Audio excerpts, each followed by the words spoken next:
Morning everyone, welcome to a brand new blog. আজকে হচ্ছে 2nd April 2024। বাজে এখন সকাল 11টা। তো আজকে আমি দেখাবো আমাদের বাড়িতে কি রান্না হচ্ছে। মাংসের মতোই খেতে, কিন্তু মাংস নয়, বাট খেতেও খুব টেস্টি। তো আজকে দেখাবো রেসিপিটা, সো লেটস গো।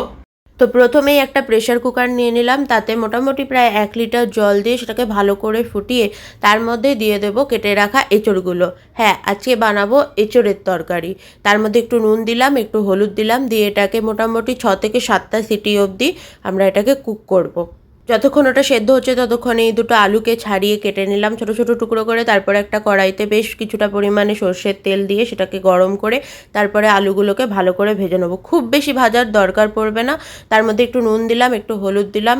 বেশি ভাজলে কিন্তু যখন কষাবো তখন আলুগুলো একদম নরম হয়ে গলে যাবে। তারপরে একটা নিয়ে নিলাম পেঁয়াজ, টমেটো, আদা, রসুন আর কাঁচা লঙ্কা, সেটাকে টুকরো টুকরো করে কেটে নেব। একদম ছোট করে কাটবো, তাহলে মিক্সিতে পেস্ট করতে সুবিধা হবে, মিক্সির ব্লেডটাও ভালো থাকবে। বিশেষ করে আদাটা যদি একদম ছোট ছোট টুকরো করে দেওয়া যায় তাহলে কিন্তু বেশ ভালো একদম স্মুথ পেস্ট তৈরি হবে। এই যে মিক্সির জারে এবার এক এক করে সবকটা সবজি দিয়ে দেবো, অ্যান্ড আমাদের পেস্ট রেডি।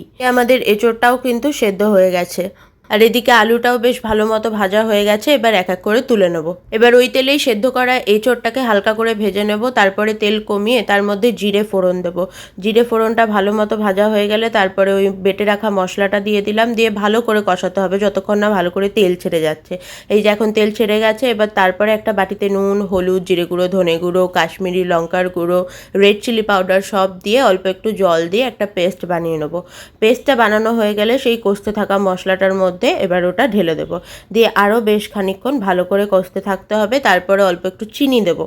মশলার কাঁচা গন্ধটা চলে গেলে এরপরে ভেজে রাখা আলুগুলো দিয়ে ভালো করে কষতে হবে। আলুগুলো যেহেতু খুব বেশি ভাজিনি তাই একটু আগেই দিলাম। তারপর ঢাকা দিয়ে আবার ঢাকা তোলার পর আমাদের আলুও সেদ্ধ হয়ে গেছে। এরপরে এঁচড়গুলো দিয়ে বেশ খানিকক্ষণ কষাবো যাতে এঁচড়ের মধ্যে সব মশলাটা ঢুকে যায়।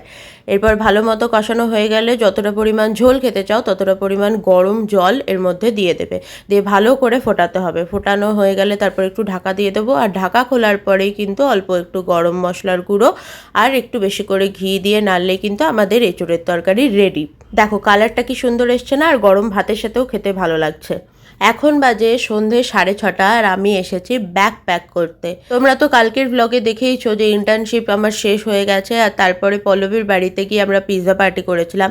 ওইখানে বসেই কিন্তু এই ঘুরতে যাওয়ার প্ল্যানটা হয়েছে। মানে প্ল্যানটা আমাদের হয়েছে 1 এপ্রিল, আর আমরা বেরিয়ে পড়ছি 3 এপ্রিল। এই ব্যাগ এখানে গোছাচ্ছি, আর তোমরা আমাকে কমেন্ট করে জানাও তোমাদের কি মনে হচ্ছে আমি কোথায় যাচ্ছি। আর এদিকে সন্ধ্যেবেলা মা এখন মুড়ি মাখছে, পেঁয়াজ, তেল, চানাচুর, আর সঙ্গে ছিল কিন্তু 1 থালা চপ।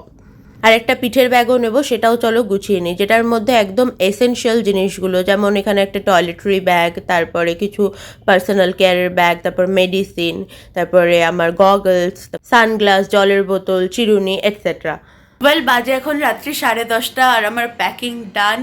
আর আমি কোথায় যাচ্ছি সেটার গেসিংটা তোমরা আমাকে কমেন্টে অবশ্যই লিখে জানাবে যে তোমাদের কি মনে হয় আমি কোথায় যাচ্ছি।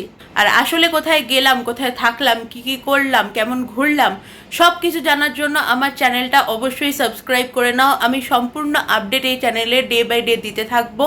বাকি আজকের ব্লগটা এখানেই এন্ড করছি। যদি ভালো লেগে থাকে please do like, share, comment and subscribe to my channel. ফেসবুকে আমার পেজটা ফলো করে নিও। And yes, be grateful for what you have and make always good choices. দেখা হবে পরের একটা ব্লগে। Till then, tata.